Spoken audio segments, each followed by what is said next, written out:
je pense que ce sera la vidéo de demain sur YouTube. Je vais la découper en plusieurs morceaux. Donc l'idée aussi, c'est pareil, c'est d'essayer de me poser des questions dans le chat. Donc Nicolas, Steve et les autres qui vont rejoindre, poser les questions en fait.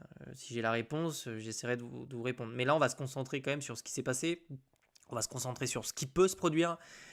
Et on va parler de Bitcoin et d'Ethereum parce que c'est quand même deux indices qui sont quand même majeurs et qui vont dicter l'avenir du marché, je dirais, dans les prochaines semaines, dans les prochains mois. C'est eux qu'il faut vraiment regarder. Vous verrez que mon analyse technique diffère.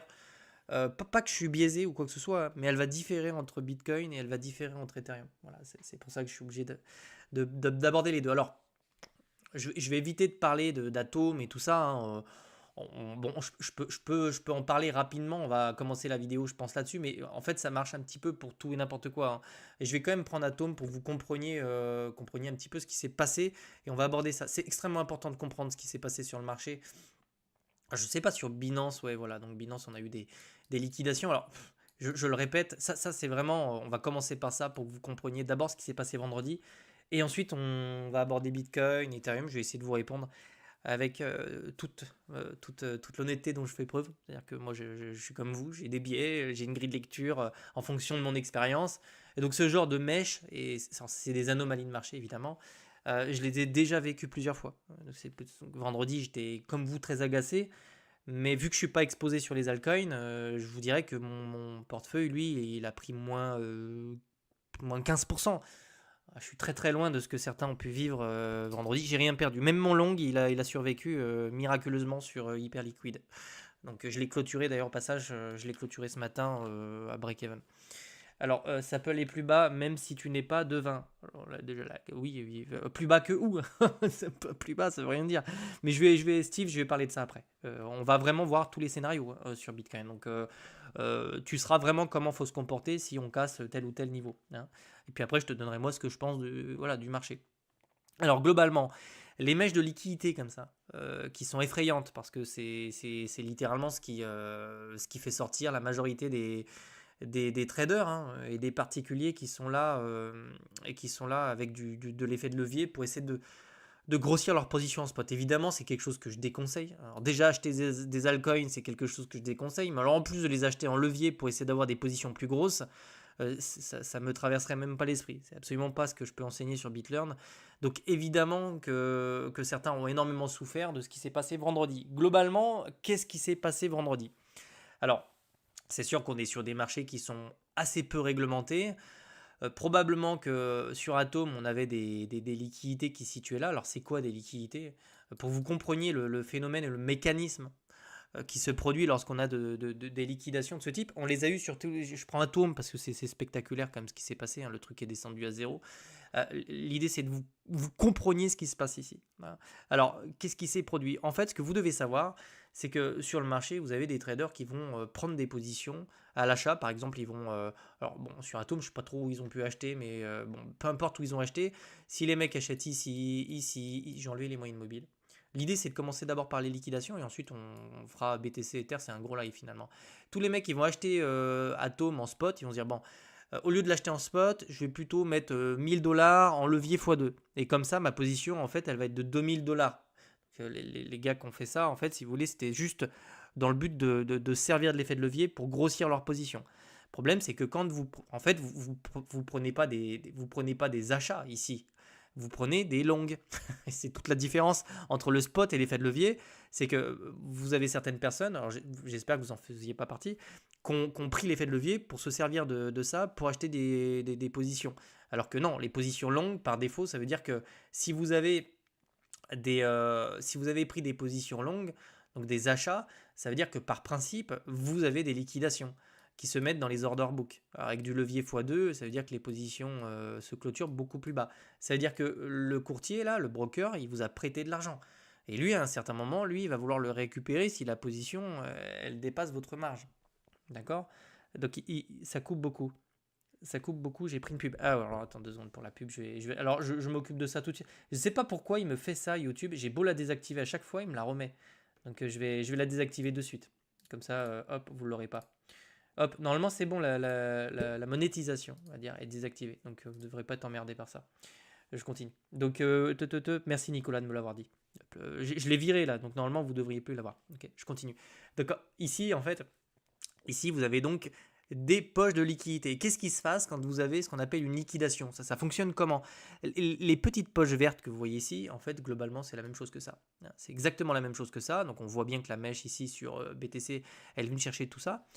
C'est quoi le phénomène derrière ça? C'est-à-dire que quand le prix va commencer, alors souvent ça commence avec une news. Vous avez des market makers qui vont commencer à vendre. Eux, ils s'assurent que la liquidité est présente. Vous avez peut-être un petit peu de manipulation quand même parce que le marché des crypto-monnaies est extrêmement volatile. Vous avez peu de liquidité sur certains brokers, donc ça peut pousser les prix. Mais quand on vient chercher les premiers ordres ici, c'est des ordres de vente au marché littéralement, hein. Quand vous venez chercher ça, en fait, vous venez déclencher ce qu'on appelle une cascade de liquidation. C'est-à-dire que ici, dans l'order book, vous allez avoir des ventes au marché.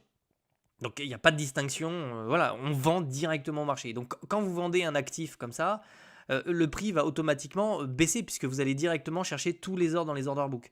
Donc mécaniquement, vous allez chercher les poches de liquidité qui se situent dessous, et ainsi de suite. Et donc celle-ci va provoquer quoi? Une vente au marché, le prix va baisser, et ainsi de suite, et ainsi de suite, et ainsi de suite. Et si vous n'avez aucun mécanisme qui retient ça, vous avez une cascade de liquidation qui peut aller chercher, on l'a vu sur Atom, des prix complètement délirants.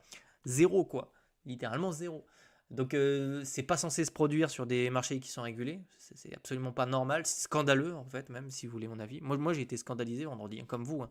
Je me suis dit mais qu'est-ce que vous voulez qu'on s'institutionnalise quand on voit un bordel pareil? Je veux dire c'est scandaleux, c'est honteux de voir ça. Non mais Binance, les mecs qui se sont rincés comme jamais sur Binance.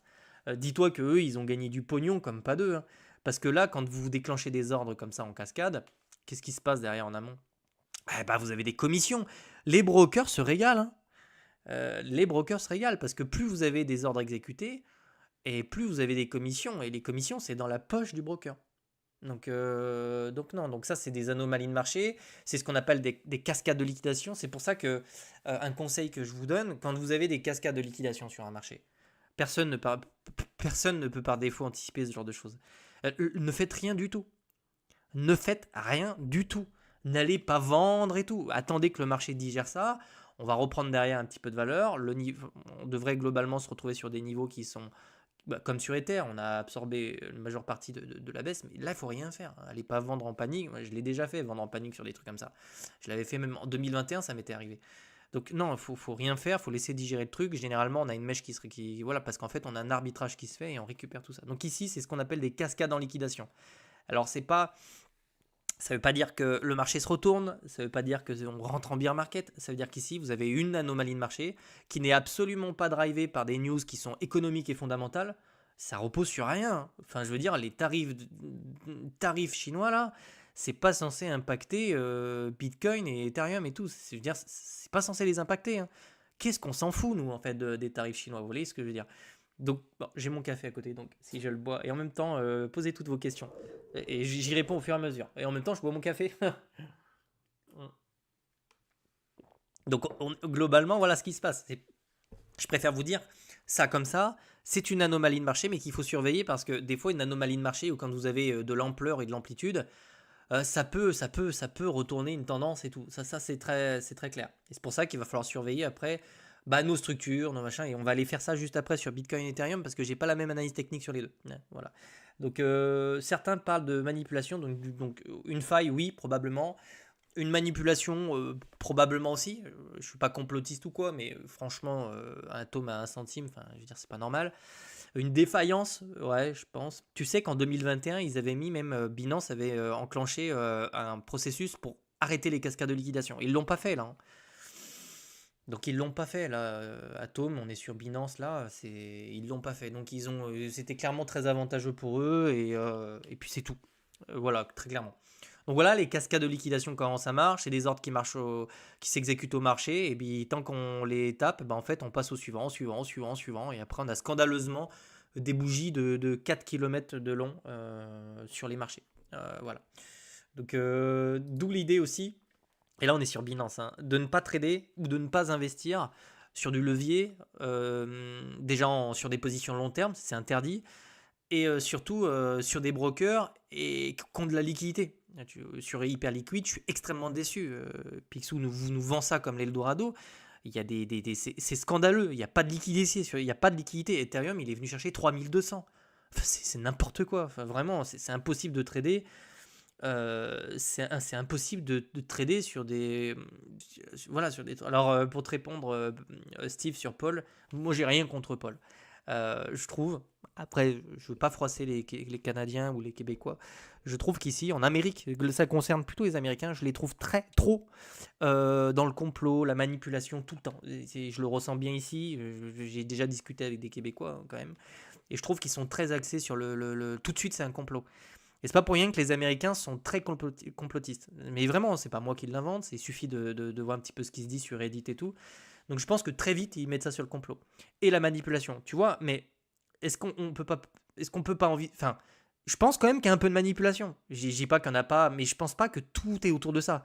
Tu vois, à la base, Binance, il savait pas que Trump allait balancer cette news-là. S'il l'avait pas balancé, on n'aurait pas eu une cascade de liquidation comme ça. Et les cascades de liquidation, c'est un phénomène qui est technique, qui est naturel. Tu vois, c'est pas provoqué par Binance. C'est provoqué par une news à la base. Donc, tu vois, après, ils ont laissé faire. Ils ont laissé faire, ils ont engrangé des bénéfices probablement colossaux. Mais si tu veux, c'était pas voulu. C'était pas, tu vois, quand il y a un complot ou de la manipulation, ça veut dire que c'est un processus qui est voulu, qui est engendré par un processus qui est par défaut, qui tient du complot, tu vois, ce genre de choses. Je ne crois pas. Par contre, oui, manipulation dans le sens où ils ont laissé faire pour gagner du pognon, oui, évidemment. Mais je veux dire, ils n'ont pas provoqué ce dump-là. Trump n'a pas fait exprès de provoquer le truc. Et il savait probablement pas que les marchés allaient réagir comme ça. Enfin, franchement, je le dis comme je le pense. Donc, ouais, toujours le vendredi après la fermeture. Mais pour pas que ça impacte de trop les indices américains, c'est tout. Mais en plus, ils ont quand même réagi. Et la news, elle s'est pas fait. Moi, pour moi, elle s'était fait le matin, hein. Je tradais vendredi matin, c'est le matin que c'est parti en couille. Enfin bon, c'est pour ça que je comprends pas trop le truc de après le. C'est le matin que ça a commencé à chauffer. Ici aux États-Unis et en Amérique. Donc voilà pour les liquidations. On a quand même pas mal de choses à voir aujourd'hui. On va parler de Bitcoin et j'ai envie de refaire un petit topo sur tout ça. Si vous voulez bien, pour qu'on essaie de. Pour que j'essaie d'améliorer votre grille de lecture, pour que vous compreniez un petit peu où on se situe et quels sont les dangers qui nous guettent un petit peu ici sur Bitcoin, d'accord? Mm. Est-ce que c'est OK pour vous? On passe à la suite? Et si vous avez des questions sur tout ça, bah, vous les posez au fur et à mesure. J'ai le chat, hein, sur le deuxième écran. Bon, c'est parti pour Bitcoin. Je me répète beaucoup parce que de toute façon, c'est très clair, hein. Enfin, ce qui se passe, c'est évidemment très clair. C'est plutôt, pour moi, c'est limpide, si vous voulez. L'analyse technique, elle est très claire. Donc, on va pas partir dans des trucs très, très techniques. On va pas aller se casser le cul en 5 minutes. Ça sert absolument à rien ici. C'est vous dire, bon, où on est là? Qu'est-ce qui se passe? Est-ce qu'on va se prendre une torgnole et une tornade de merde dans la gueule? C'est plutôt ça la question qu'on va se poser. Et c'est pas quelque chose que, objectivement, hein, qu'on peut mettre de côté. Voilà, hein, je ne veux pas changer d'avis, hein. Je vous dis là où on se situe et les niveaux sont quand même dangereux, hein. Donc là, on va partir sur la théorie de Do et comment on peut essayer d'anticiper. Donc c'est des choses que vous maîtrisez très bien sur BitLearn. Comment on peut essayer d'anticiper en fait un retournement de tendance. L'idée, vous voyez, là j'ai tracé des grosses zones vertes, c'est quoi? C'est les résistances majeures. C'est-à-dire que quand on fait une résistance par défaut, dans un marché haussier, on fait des résistances qui sont ascendantes. Et les résistances, plus elles sont éloignées, et plus l'amplitude du mouvement et de la tendance est forte. Jusqu'à ce que cette amplitude diminue. Et là, elle diminue. Nécessairement, c'est vraiment ce que je vois. On ne peut pas dire qu'elle ne diminue pas. Elle diminue clairement. Donc là, je vais vous tracer les derniers résistants. Donc ici, on avait eu quand même des prises de profit assez importantes sur les niveaux qui se situaient là. Donc je vais vous le tracer également. Donc vous voyez, sur le niveau des 105 000. Pour ça que je vous disais, 105 000, c'est pour moi un niveau quand même très sensible, très important. On est toujours au-dessus, hein. Donc vous voyez, mais si on passe dessous, si on passe sous le niveau des 105 000, je ne peux pas toujours tenir un discours bullish. Tu vois, je vais être honnête avec vous. Ce niveau-là me fait peur. Moi, je suis un être humain, je suis comme vous. J'ai diminué mon exposition à Bitcoin nettement les derniers mois. Et vous le savez, je vous l'ai déjà dit, ça c'est quelque chose que je disais. Donc, pour moi, sur les niveaux qui se situaient post 106 000, j'ai pris des profits. Et au-dessus de chaque résistance, j'ai pris des profits. Donc ici, j'ai repris des profits au niveau des 122 000. Donc ici, pour moi, sur les trois niveaux qui étaient là, j'ai pris des profits en plusieurs parties pour lisser C'est parce que c'est comme ça qu'on fait, hein, pour lisser en fait mes sorties. Quand vous faites du DCA et que vous achetez, vous lissez à la baisse, bah moi je lisse à la hausse mes sorties. Et j'ai toujours du Bitcoin. Mais j'en ai quand même, j'ai une poche de liquidité suffisante pour acheter des dips ou ce genre de choses si ça venait à arriver. Donc sur Bitcoin, après 700%, une amplitude qui diminue et tout, je suis un peu moins gourmand. À savoir que mes entrées s'étaient fait autour des 26 000 et autour des 55 000 dollars. Ça, c'est des choses que. Et puis, j'avais remis autour des. Enfin, j'avais pris des profits que j'avais remis autour des 80 000 dollars parce qu'il me semblait que le niveau était bon. On peut rajouter les moyennes mobiles. Je vais virer la jaune, elle sert absolument à rien ici pour que vous ayez comme une grille de lecture assez bonne. Gardez ça en tête. Ce que je vous montre, c'est des choses qui sont simples en plus à retenir et qui sont extrêmement efficaces. Vous voyez que le cours évolue au-dessus de la moyenne mobile rouge. Donc jusqu'à preuve du contraire, ici, la moyenne mobile rouge, elle va probablement servir de support. Tant qu'on ne repasse pas dessous, on n'est pas en bien market ou quoi que ce soit. On évolue au-dessus de l'ancienne résistance. Et l'idée, dans le meilleur des scénarios, ce qu'on veut, c'est vraiment une consolidation sur les niveaux post-ATH. Donc ça, je vais essayer de vous le mettre dans une autre couleur, peut-être en jaune, en orange. Mais idéalement sur Bitcoin, cette zone-là est une zone de consolidation si on est sur un marché qui est toujours haussier. On ne doit pas repasser sous les 105 000. Je ne changerai pas d'avis. Si on repasse sous les 105 000, on bascule dans autre chose. Donc on va être... vous m'entendez bien? Le micro c'est bon? Vous avez le son, vous avez l'image? Extrêmement important. Dites-le moi, hein. Et puis n'hésitez pas à rebondir, hein. L'idée c'est que ce soit quand même interactif. Donc ici vraiment l'idée c'est d'essayer d'avoir une consolidation entre ces deux bornes. Donc c'est clairement si vous voulez le niveau des 105 000 et le sommet de marché. Parce que si on maintient ces niveaux-là, alors on est sur de la consolidation, on peut aller chercher un nouveau sommet dans les prochaines semaines. En revanche, si chacune des résistances ici se fait rejeter comme ça, alors on bascule dans de la distribution et on va commencer à avoir on va plutôt avoir une méthodologie qui est plutôt défensive, c'est-à-dire se préparer à essayer d'augmenter ses prises de profit sur Bitcoin. Donc si on casse ce niveau-là et qu'on repasse dessous, il y a des niveaux qui sont extrêmement importants sur Bitcoin, qui sont ceux-là, donc je vous les ai déjà donnés il y a un moment, et donc les probabilités qu'on revienne chercher ces niveaux-là si on casse le support qui est ici sont extrêmement importantes. J'irai pas à dire qu'on reviendrait chercher les 75 000 dollars, parce que je pense qu'on retrouvera des acheteurs bien avant. Et vous me retrouvez probablement 13 acheteurs sur les niveaux qui sont là. Et donc l'idée derrière, si vraiment on casse le niveau qu'elle a et qu'on vient enfoncer ici, c'est évidemment de se positionner après, donc à l'achat sur probablement du spot ou ce genre de choses. Mais derrière, c'est d'avoir comment dire, une, une méthodologie plutôt agressive de prise de profit qui se situerait clairement au-dessus des 108 000 et autour des 125 000 pour essayer d'accentuer sa prise de profit. Parce que pour moi, si on vient casser le niveau qui se situe là, on a cassé quelque chose sur ce cycle. Vous voyez, on n'est plus sur une tendance on n'est plus sur une dynamique avec des résistances qui sont ascendantes, vous voyez, résistance ascendante, résistance ascendante, résistance ascendante. Ici, on est en train de casser quelque chose et la tendance peut se retourner sur du moyen long terme. Regardez. Donc, si vous prenez, par exemple, j'ai des outils pour mesurer ça avec précision. C'est des choses que je ressors régulièrement, parce que c'est extrêmement important. Vous voyez qu'ici, entre les deux résistances, on avait à peu près à la louche, on avait quand même 102%. Ici, entre cette résistance-là et la suivante, on était autour des 38%. Et là, si vraiment on a du mal à la faire, entre cette résistance-là et la suivante, on est globalement autour de 13%. Donc on passe de 102, 38, 13, on voit qu'on a quelque chose qui diminue ici. Il faut se méfier. Donc pour l'instant, on n'a pas cassé le niveau, on est toujours au-dessus des 105 000 dollars. Pour l'instant, ça a l'air de tenir. J'exclus absolument pas qu'on puisse essayer de revenir chercher un petit peu les 105 000 pour les travailler, parce qu'on a eu quand même de l'amplitude vendredi, et on a toujours un petit peu d'amplitude. Mais pour le moment, tant qu'on se situe toujours au-dessus des 100 000, donc là j'ai absolument pas varié d'un centimètre, les choses sont plutôt bonnes. Voilà. Si on casse, alors vous me retrouverez dans une... Vous allez sentir dans mon analyse technique que je commence à changer mon fusil d'épaule et qu'on a cassé quelque chose sur le cycle. Est-ce que c'est très clair pour vous? Faut que ce soit acquis, faut que ce soit très très clair pour vous, ce truc des résistances ascendantes, de l'amplitude qui diminue et de la cassure de la résistance précédente qui nous pousserait à venir chercher la résistance et à repasser dessous, et ça casserait quelque chose sur ce cycle. On serait plus sur quelque chose avec des amplitudes extrêmement fortes. On rentre dans l'inconnu. Après, c'est très difficile pour moi de vous dire est-ce qu'on va faire espèce de W comme ça, avec une structure comme ça, avec une cassure, etc. C'est très difficile pour moi. Est-ce qu'on va au contraire essayer de faire un W comme ça, et puis une pattern de distribution jusqu'à ce qu'on retourne et qu'on aille plus bas? Ça, moi, je vois pas l'avenir. Ce que je sais, c'est que si on casse une résistance et qu'on repasse dessous, pour moi, ça change énormément de choses sur ce cycle. Et donc, je vais plutôt me protéger. Je vais plutôt me protéger, donc c'est-à-dire envisager un rebond technique sur la zone qui se situe là, en vue d'aller reprendre des profits sur ces niveaux-là.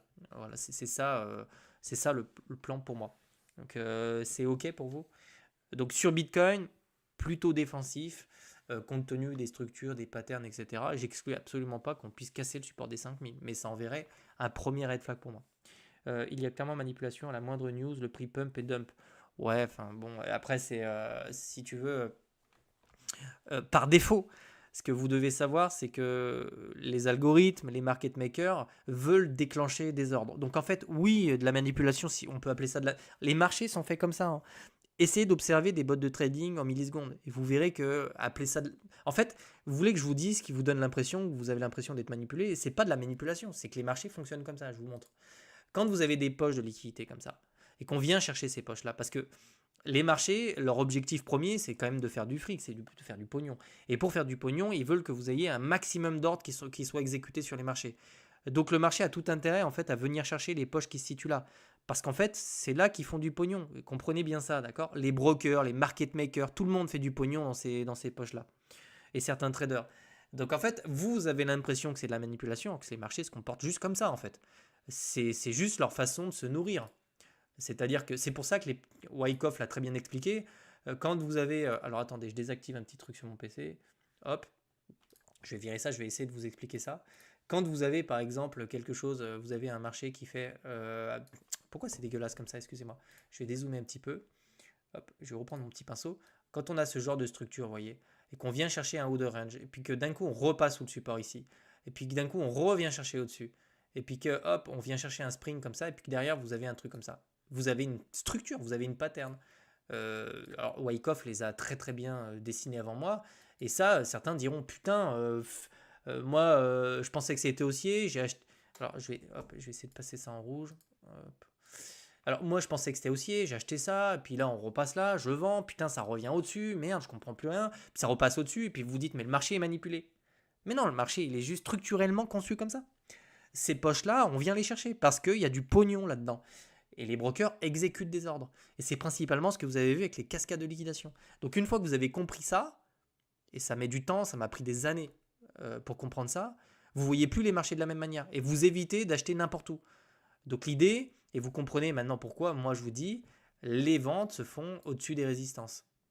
Et là, vous êtes à peu près sûr d'avoir des sorties qui soient correctes. Et les achats se font sous les supports. Et là, vous avez des trades qui ont des probabilités plutôt fortes d'avoir un bon risk-reward. C'est comme ça que ça fonctionne. Mais c'est pas de la manipulation. C'est juste que, regardez, clairement, les bots de trading en millisecondes, les trucs, ils font clairement ça. Ils détectent une poche là, ils sont ici, ils vont la chercher. Hop, il y a des poches ici, hop, les bots, ils vont aller la chercher. Hop, ils voient des poches là, les bots, ils vont aller faire ça. C'est pas de la manipulation, c'est des algorithmes qui exécutent un maximum de transactions. C'est clair pour vous? Et donc là, je vous ai dessiné, et si vous avez compris ça, vous avez compris les distributions et les patterns d'accumulation Wyckoff. Ça, c'est bien un sujet que j'aimerais traiter un petit peu plus en profondeur sur BitLearn. Je pense qu'un jour, je le ferai. Non, mais je parle des flash crash pour des news, par exemple, avec des taxes de Trump et tout. Putain, mais c'est... Alors, si t'as des mecs qui prennent des trades avant que la news tombe, oui, il y a de la manipulation, il y a du délit d'initié, il y a ce genre de choses. Ok. Mais globalement, déjà, c'est pas un mec qui va déclencher un crash. Tu vois ce que je veux dire? C'est pas parce que sur un broker, tu as un mec qui a pris une position avec 500 millions que tous les marchés vont dévisser, tu vois. Les marchés qui dévissent tous en même temps, c'est des cascades de liquidation, et ça, je viens de te l'expliquer. Après, il y a un mécanisme automatique où tu as de la peur de la part des particuliers qui vont vendre en masse, et donc tu as tout qui s'affole, et ensuite tu viens déclencher les ordres, et là, on part dans une anomalie, une défaillance des systèmes, où on va déclencher tous les ordres en cascade, et là, c'est pas censé se produire. Mais tu vois que On en avait eu à l'époque ici. Donc tu vois qu'une partie de cette mèche-là a été ravalée. Donc on dirait bien que donc je suis pas certain qu'il y ait des insiders qui jouent avec nous. Il y a des mecs qui sont au courant, il y a des mecs qui font du pognon sur tout ça, mais je pense pas qu'ils ont été, qui sont, enfin, tu vois ce que je veux dire, qui sont, voilà. Mais forcément qu'il y a des mecs qui sont au courant de trucs et tout, ça a toujours existé, ça existera toujours. Mais où tu as des mecs qui sont juste très bien accompagnés, tu as des grosses entreprises qui sont entourées des meilleurs investisseurs du monde, etc., et qui leur disent un petit peu où faut vendre, où faut acheter et tout. Mais ça, je sais pas si on peut parler de manipulation. Tu vois ce que je veux dire. Donc pour Bitcoin, voilà le topo. Après, on va descendre dans les intervalles de temps. Est-ce que tout ce qu'on voit là, ça améliore votre grille de lecture? Est-ce que ça améliore votre grille de lecture? Euh, Comment c'est possible? Il y a pas de... Alors, Carmo. Est-ce que tu as regardé le début du live? Je l'ai très très bien expliqué. Les cascades de liquidation, c'est pas de la manipulation. Les cascades de liquidation, c'est un phénomène que tu ne peux plus arrêter. Quand on déclenche un ordre parce que c'est des ordres au marché, tu vas descendre automatiquement chercher tous les ordres. C'est juste naturel. C'est une défaillance de la part des brokers. Ça ne devrait pas arriver parce que tu protèges l'investisseur. Mais c'est quelque chose de naturel en soi. Quand tu exécutes un ordre au marché, le prix baisse. Si le prix baisse et qu'il exécute d'autres ordres au marché parce que vous avez énormément de leviers sur le marché, on va descendre comme ça. Et s'il n'y a rien qui stoppe le processus, tu te retrouves à 6 centimes. Voilà, c'est tout, c'est tout, c'est tout. Mais c'est pas de la manipulation, c'est juste un processus naturel. C'est technique, si tu veux. C'est pas normal, si tu veux. C'est de la manipulation, si tu veux, parce que t'en as qui vont faire énormément de profit. Mais c'est quelque chose de naturel. C'est pas des mecs qui ont voulu ça. C'est un mécanisme qui enclenche en fait une série de ventes en fait. Et alors en plus de ça, le problème des liquidations en chaîne, c'est que tu rajoutes à ça la peur de l'investisseur et du particulier qui va vendre au marché, ça accentue le truc. Et tu te retrouves dans un truc complètement débile. Mais, euh, mais c'est pas de la manipulation à proprement parler. Ça, quand vous dites ça, je suis pas d'accord avec ça. C'est juste technique, si vous voulez. On va descendre dans les intervalles de temps pour essayer de regarder un petit peu ce qui se passe sur Bitcoin et essayer donc cette fois, on va descendre dans des intervalles un petit peu plus courts pour essayer de traiter ça avec un peu plus avec un petit peu plus de... Alors, est-ce qu'en 4 heures, on verrait pas plus de patterns et de trucs comme ça? Non, on va rester en daily. Je pense qu'on va pas vous embêter sur du 4 heures. Je vais rajouter mes deux moyennes mobiles. Donc là, on va rentrer dans un petit peu le dur pour essayer de voir un petit peu à quoi s'attendre ici. Alors, hop, donc je vais essayer de remettre un petit peu de contexte hein, et ça va commencer par des zones qui sont évidemment techniques pour moi. La première, c'est clairement la zone de rejet qu'on a eu ici, que je vais mettre en rouge en fait, hein, parce que c'est clairement une zone de distribution. Pour le moment, c'est une zone de distribution, hein, parce que on a des prises de profit qui sont clairement faites sur ces niveaux-là. Et puis une deuxième zone, très claire, qui va se situer plutôt sur ces niveaux-là. Donc au niveau des mèches qu'on a eues, et sur le bas du range, parce qu'en fait, actuellement, que vous le vouliez ou non, on est plutôt sur un range ou quelque chose comme ça. Donc c'est des zones qui sont censées être défendues hein, sur des marchés qui sont haussiers. Je vais essayer de diminuer, j'aime pas trop, il est un peu trop gros comme ça, je vais mettre comme ça, pour que ce soit très clair. Donc le topo ici, hop, pareil, j'essaie de faire ça bien. Alors c'est une zone, hein, donc vous m'en voudrez pas, on n'est pas à 2 centimes. L'idée ici, c'est de vous expliquer un petit peu dans quoi on se situe. On est dans un range pour le moment. Et on n'a pas encore entamé un processus ou une tendance baissière. C'est pour ça que tant qu'on n'a pas cassé ce truc-là, et idéalement, quand on va la casser, si on la casse, il faut que ce soit propre, c'est-à-dire on la casse franchement et on a un pullback sur une moyenne mobile et un support, et là on amorce quelque chose de baissier. Là, je parlerai de tendance baissière. Mais là, aujourd'hui, je ne peux pas vous dire qu'on est en tendance baissière parce qu'en fait, on n'est pas en tendance baissière. On est dans un range et on est peut-être dans une phase de distribution sans en être certain parce que les outflows sont pas non plus massifs. On a eu 300 millions d'outflows, pour moi c'est pas suffisant pour vous dire voilà. Mais clairement il y a eu des prises de profit qui sont clairement faites sur le haut. On va absolument pas se mentir, c'est pour ça que j'ai pris des profits sur BTC. Maintenant, le topo c'est quoi? C'est que tant qu'on maintient, encore une fois, tant qu'on maintient, on voit très bien le niveau, hein, tant qu'on maintient ce niveau-là, on peut revenir travailler cette zone-là hein, sans trop de problèmes. Moi ce que je veux voir maintenant, et après j'aurai un avis beaucoup plus tranché sur Bitcoin, ce que je veux voir c'est quelle va être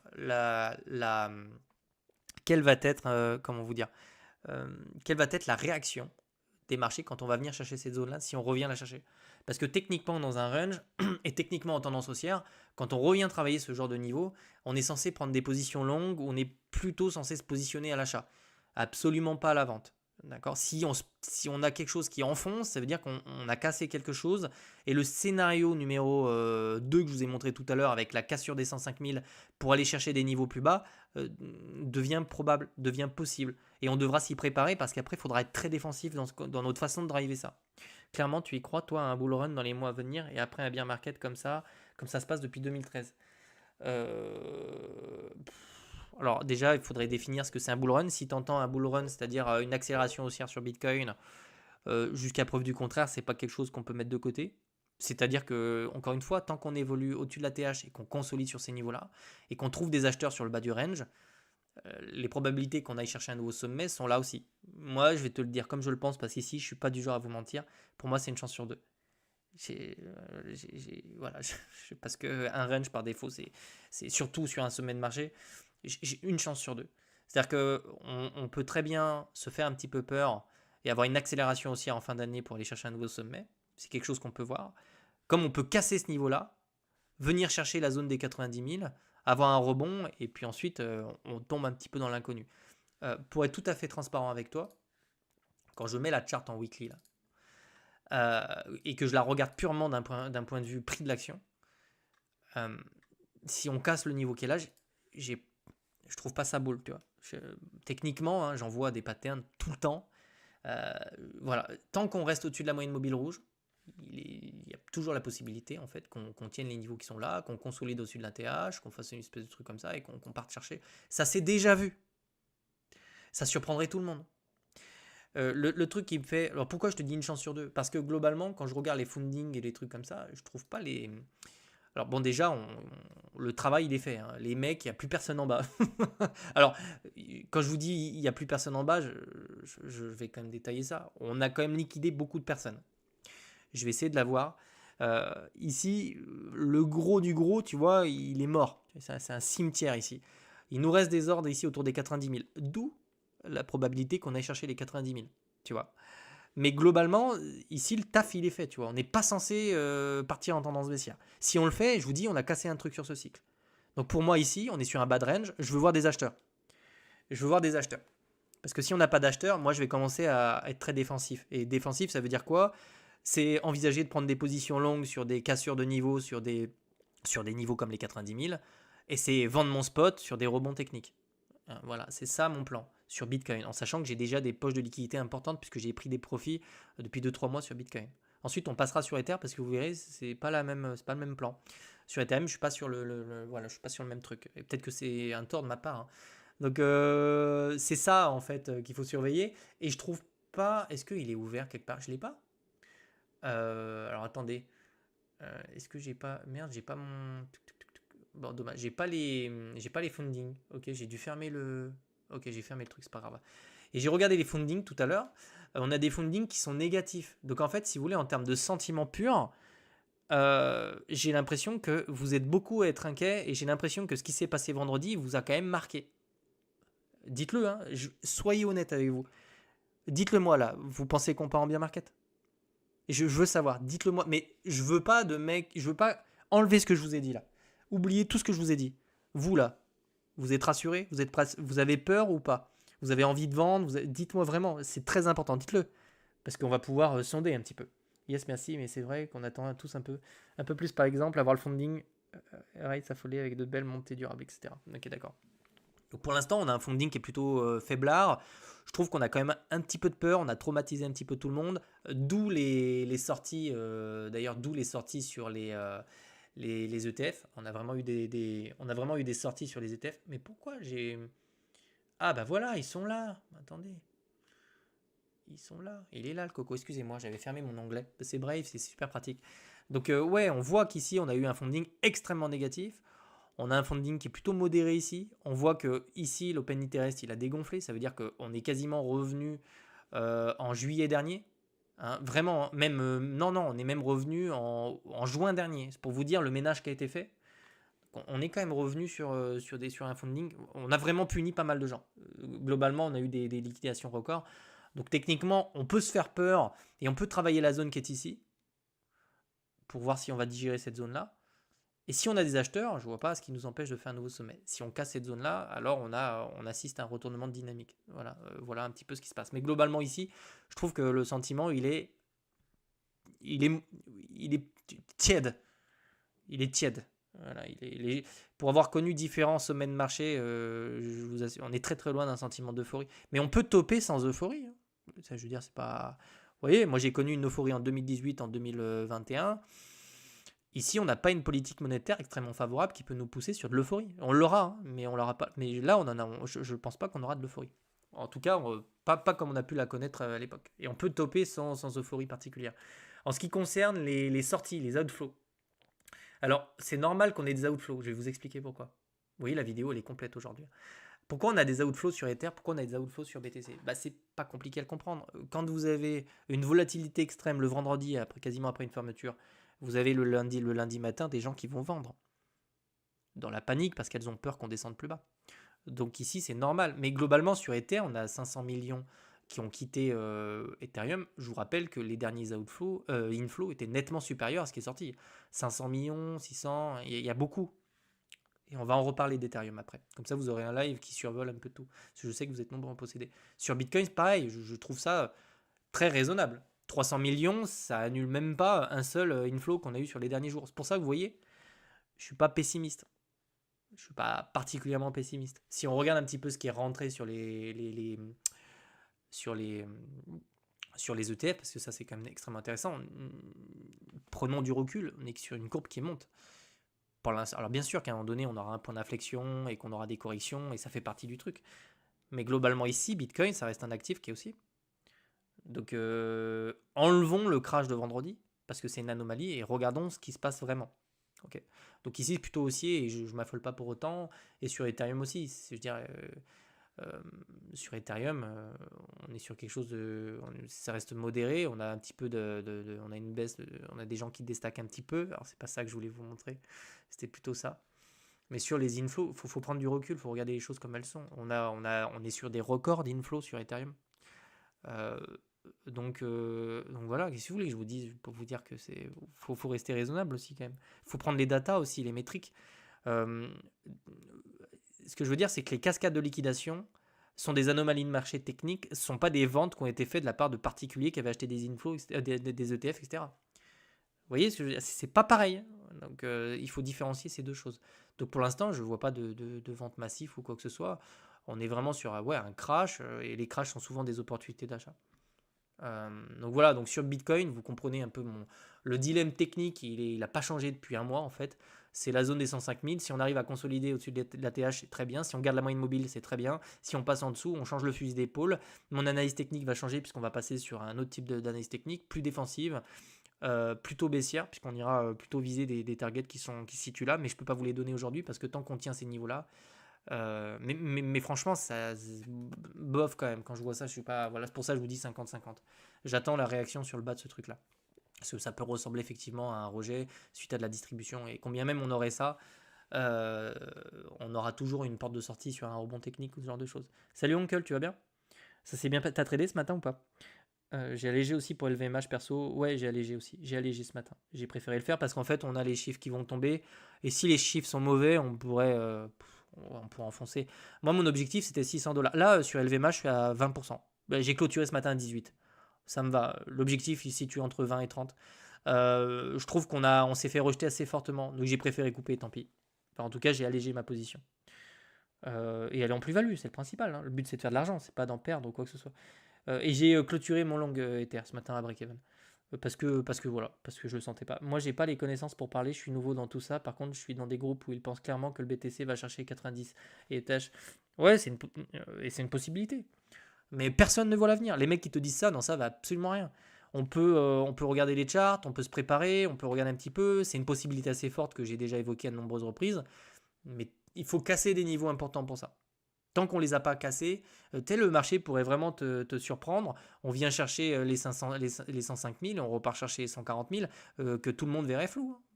Personne ne sait. Donc dans les groupes Telegram, etc., fais attention à ce qu'on te dit aussi. C'est évidemment une probabilité, mais personne ne voit l'avenir. Et je peux t'assurer que j'ai déjà vu des choses surprenantes dans le marché. Donc pour l'instant, faites voir en daily, on est où? Est-ce qu'on est sur de la survente ou pas? Euh, on n'est pas venu chercher de la survente, donc ça pourrait se faire. En tout cas, les zones de survente sont des zones de rebond, ce genre de truc. Donc si on revient chercher cette zone-là, ce serait intéressant. Si on revient travailler la zone qui se situe là, on pourrait revenir chercher de la zone en survente, donc on pourrait avoir du rebond, ce genre de choses assez rapidement. Je tradé la fin de ma session. Ok, ça s'est bien passé? Ouais. Tu me diras au pire sur le Discord. Donc on va maintenant, donc comprenez le contexte. Maintenant on va parler d'Ether.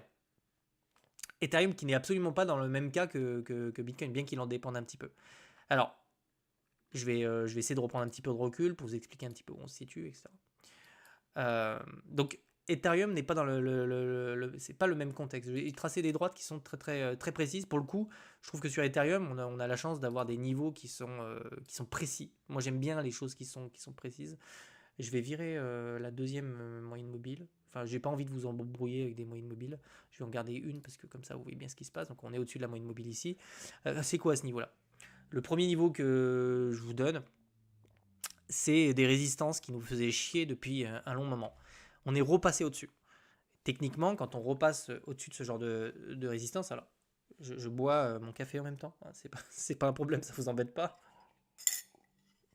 Est-ce que vous avez de l'Ethereum? Vous pouvez me répondre dans le chat, posez vos questions. Hein. François, tu es sur Bitlearn ou pas? LVMH, vu que c'était un truc qu'on avait vu ensemble sur Bitlearn.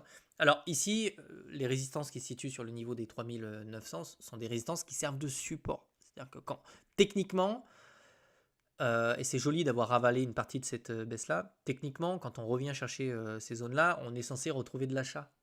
Même si on peut passer un peu dessous, surtout que alors, le Fibo, je l'utilise plus trop, mais le niveau des 38,2 est un niveau à tenir. Donc on peut repasser un peu dessous. Cette zone-là est un niveau tendance haussière qui est censé être un niveau acheteur. Parce que part du principe que pour moi,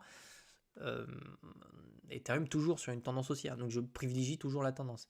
Et de toute façon, je vous l'ai déjà expliqué. Alors certains me le reprocheront peut-être, mais au moins c'est mon plan à moi. Cette zone-là, là, pour moi, c'est toujours une zone d'accumulation. Et mes prises de profit, j'ai pas, voilà, l'investissement c'est ça. Hein. Les prises de profit se font au-dessus. Elles se font au-dessus de cette zone-là. Et oui, je prends le risque que ça redescende. Mais si vous voulez, l'investissement, c'est ça. Si vous commencez à revendre pour gratter 10%, 5%, etc., bah, à un moment donné, le marché va partir sans vous et ça va être extrêmement difficile de re-rentrer. On est gagnant sur des positions long terme. Donc moi, c'est très clair sur Ethereum. Mon prix moyen d'achat se situe clairement autour des $2000. Les ventes se feront successivement au-dessus de la TH. Voilà, c'est tout. Donc pour l'instant, moi je suis toujours dans cette optique de placer mes ordres au-dessus de cette zone-là, bien que je m'attende à ce qu'on puisse retravailler cette zone-là sans que ça m'inquiète pour autant. Il faut rester rationnel. Vous voyez. Pourquoi je vous parle de rester rationnel? Parce que, encore une fois, moi ce qui m'intéresse, c'est ça, c'est les datas qu'on voit là. Est-ce que c'est baissier ça? Non, c'est pas baissier. On a un BlackRock qui possède 57% des Ethers qui ont été achetés par des ETF. On a une courbe qui quand même qui monte. Je crois que si on regarde les réserves stratégiques, ce genre de trucs, on est sur quasiment 12% de la supply qui est possédée par et les ETF et les fonds d'investissement qui ont acheté ça. C'est énorme hein, quand même. On a également, alors je vais vous dire ça avec précision, on a en stacking quasiment 36 millions d'Ethers stackés. Ça représente combien? Ça représente un certain pourcentage aussi de la supply. Donc 30%, vous voyez, on est donc à savoir qu'il n'y a pas de stacking sur les ETF. Donc vous pouvez cumuler ça, on est peut-être sur 30 ou 40% de la supply qui est immobile, qui ne bouge plus. Donc on a une crise de liquidité sur les exchanges et tout. Donc j'essaie d'être rationnel en fait. Je vous dis pas que j'ai le bon. J'essaie absolument pas de vous rassurer. Et je reconnais volontiers que je peux être biaisé. Mais quand je vois ces datas-là, je vois pas des. Enfin, j'y vois quand même des choses positives. C'est-à-dire que on a beaucoup de. Enfin, comment dire. Cela, je le mettrai demain dans la vidéo. Ouais, Uncle, écoute, t'as fait du profit, c'est bien. Ok? Uncle, t'as fait du profit, c'est très bien. On a des chiffres qui peuvent être mauvais tout à l'heure, on sait pas. Hein. Donc dans le doute, on prend et voilà. Donc sur Ether, j'essaie juste d'être rationnel. On a quand même énormément de stacking. On a des news fondamentales qui arrivent, Fusaka. On a les ETF stacking. Enfin, on a tout un tas de choses qui peuvent servir de catalyseur pour aller chercher un nouveau sommet. Donc je reste tranquille, sur Ether et je ne prends pas de décisions qui sont irrationnelles. Évidemment que certains vont vendre et évidemment que si le prix revient à 3200, vous allez pouvoir le racheter moins cher. Je ne vous dis pas le contraire. Je vous dis que ça, c'est du trading.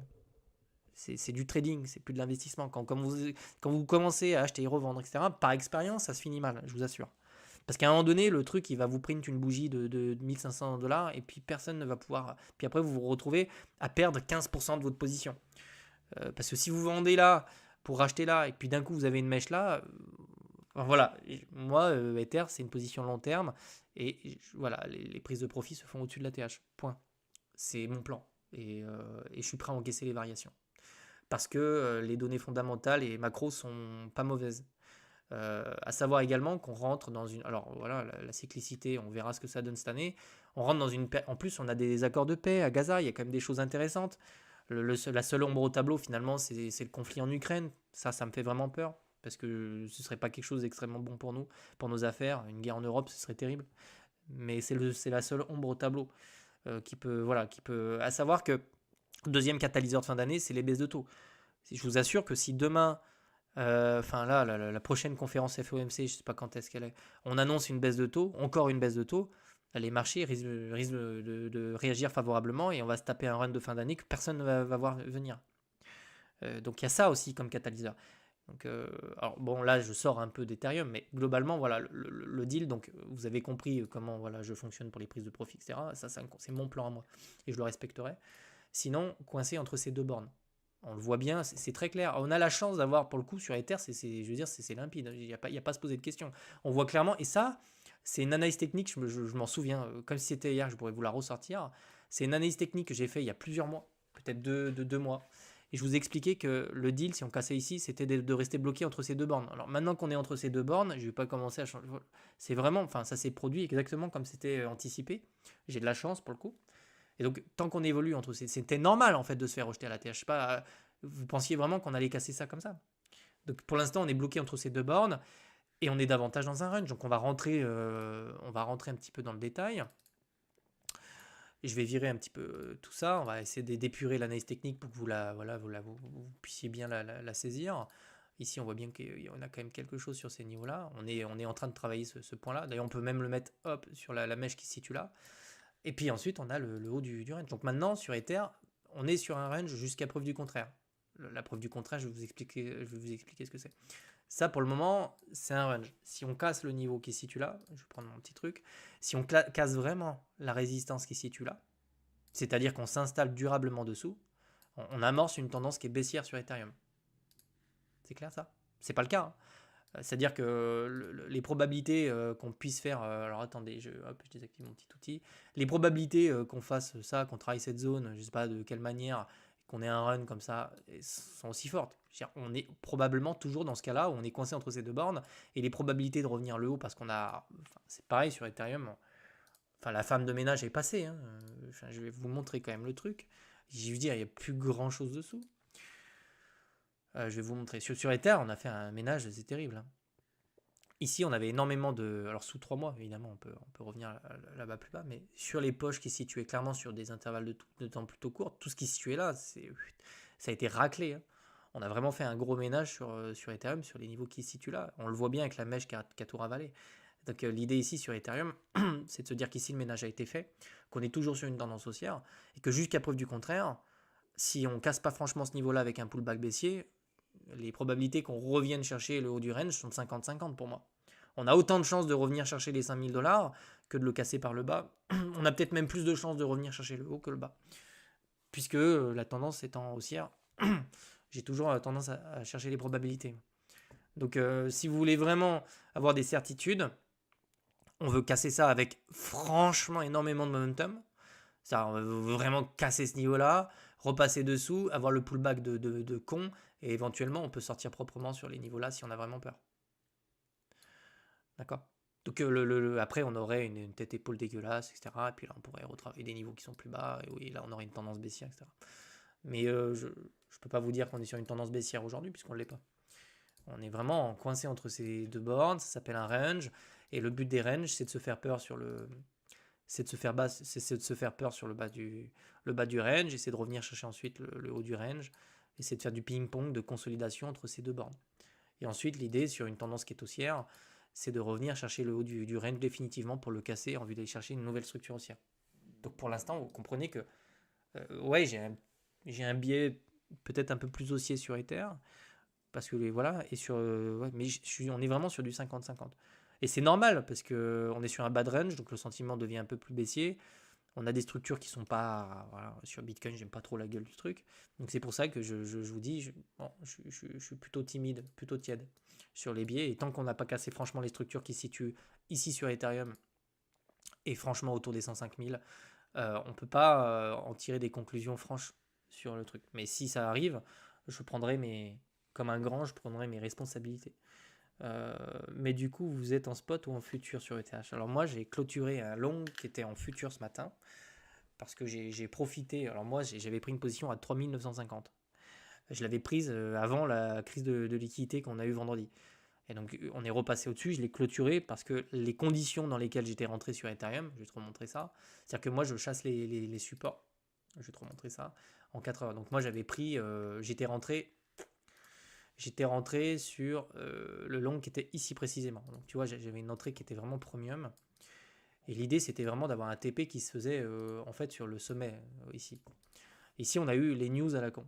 On est revenu chercher sous le truc. Je ne me suis pas fait liquider. On est revenu sur ces niveaux-là. J'en ai profité pour le clôturer parce que les conditions ne sont plus les mêmes. Les conditions, c'est-à-dire revenir chercher le haut. On aurait fait ça, on serait venu là. Tu vois, on aurait eu des structures et tout. J'aurais maintenu mon long.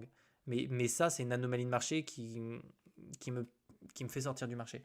Je préfère sortir parce que ça a cassé quelque chose dans mon analyse technique et mon long. Voilà, c'est tout.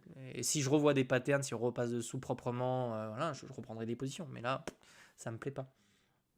Donc, ouais. J'espère que. Enfin, on a fait un live qui était dense. Je vous ai vraiment. J'ai déblayé, j'ai élagué enfin, du mieux que je le pouvais pour essayer d'améliorer votre grille de lecture, que vous compreniez moi ce qui se passe dans ma tête. Peux-tu, s'il te plaît, toucher quelques mots sur les courbes LVMH et Silver?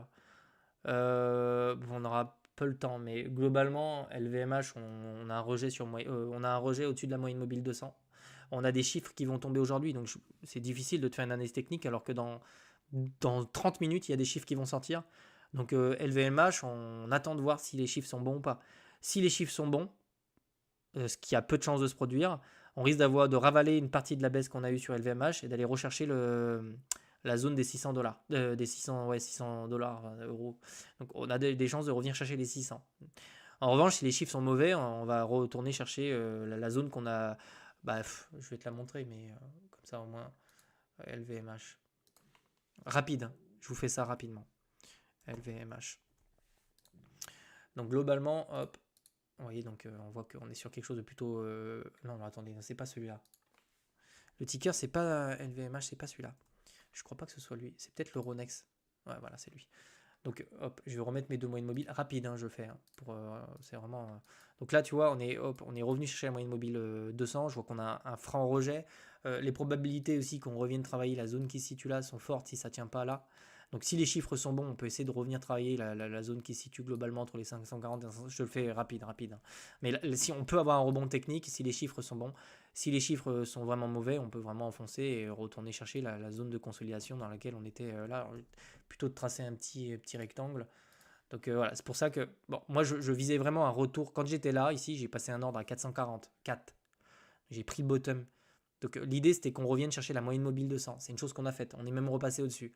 Donc bon, j'ai pris 20% et c'est très bien. Parce que ça c'est une tendance baissière hein, quand même sur LVMH. C'est ce que j'ai dit d'ailleurs c'est ce que j'ai dit sur le Discord. C'est une tendance peu baissière. On voit qu'ici en plus on est revenu chercher des zones de surachat. Donc l'idée c'est acheter des zones de survente. Uncle, tu reconnais bien la double div ici là, parce que c'est ça qu'on trade principalement. Et derrière c'était vraiment d'aller chercher une zone de surachat. C'est fait. Si vous voulez, le deal est fait, j'ai pris 20%. À un moment donné, je ne vais pas attendre de revenir là pour TP, tu vois.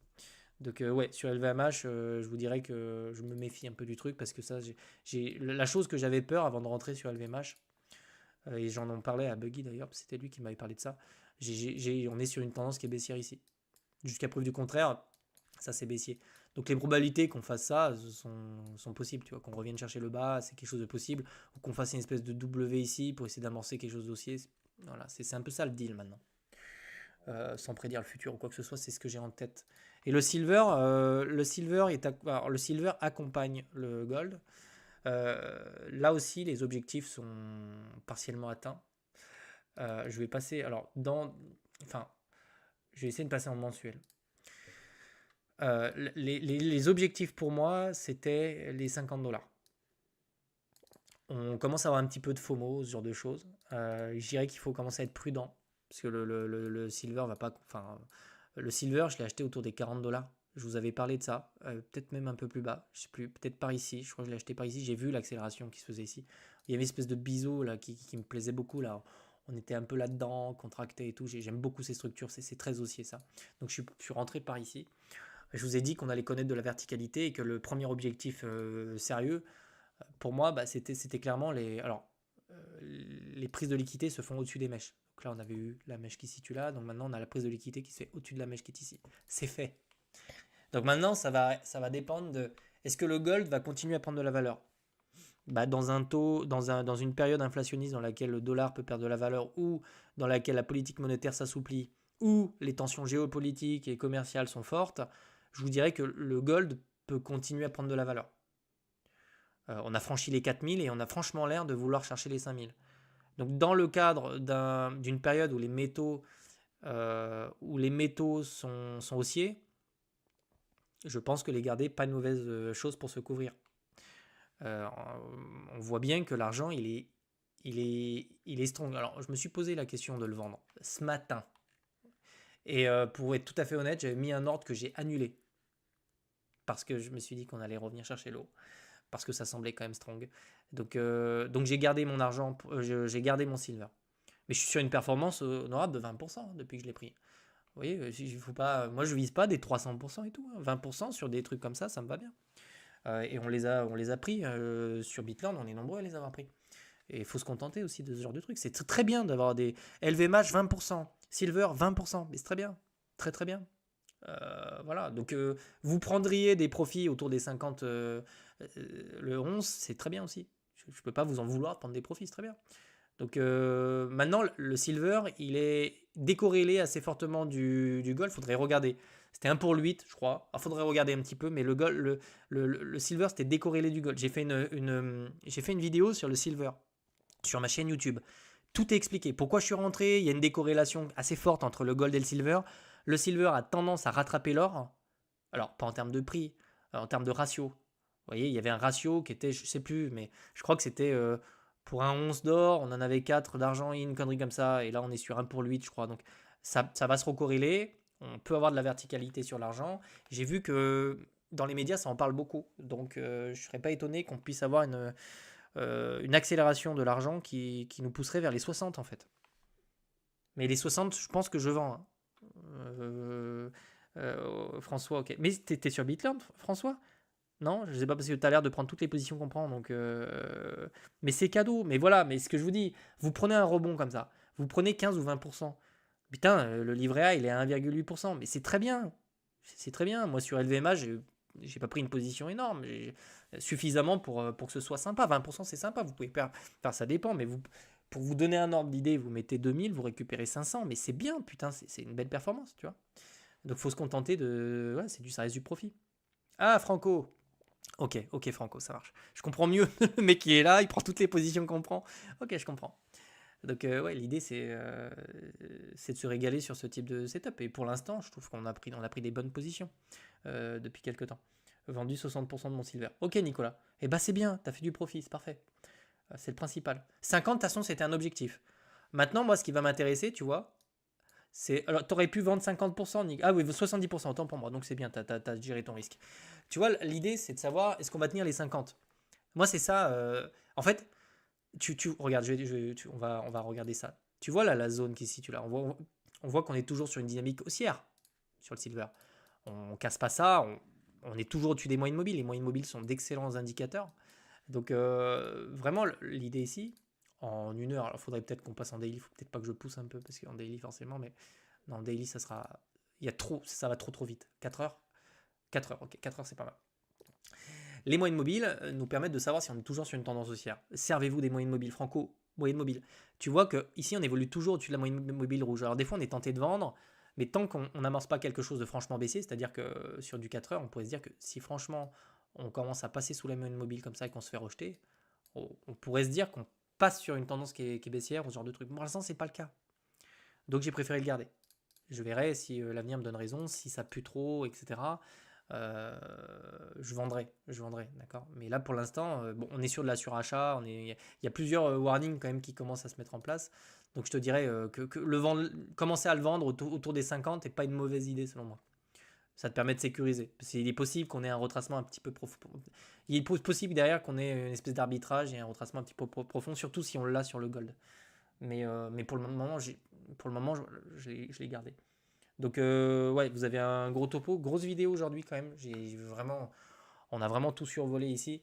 Donc, j'espère que cette vidéo vous a apporté des informations qui peuvent vous servir. Alors, l'idée, c'est surtout d'éviter les biais, c'est d'essayer de rester rationnel, parce que souvent, on pète les plombs. La vendredi, c'était difficile. Mais l'idée, c'est de toujours regarder les métriques. Les crashs de marché, c'est bien de regarder ce qui se passe derrière sur les ETF, les outflows et tout. Est-ce que c'est vraiment drivé par une vente massive des particuliers, des institutionnels? C'est pas le cas pour le moment. C'est pas ce que je vois en tout cas. Donc on reste prudent. Les structures sur BTC invitent à la prudence. Sur Ether, on est dans une zone très précise, très technique. Donc on va surveiller ce qui va se passer à l'intérieur de ces deux bornes. Et de toute façon, moi, vous connaissez mon plan là-dessus. Je vous souhaite à tous de passer une excellente journée. Je pense que je vais prendre ce live qui est consistant et je le mettrai en vidéo YouTube demain matin. Comme ça, pour ceux qui ne l'ont pas vu, je pense que vous aurez quand même pas mal de choses à regarder. Je vous souhaite à tous de passer une bonne journée et puis je suis toujours disponible sur BitLearn, enfin sur le Discord pour ceux qui veulent, même en privé. Allez, ciao, salut tout le monde et bonne journée.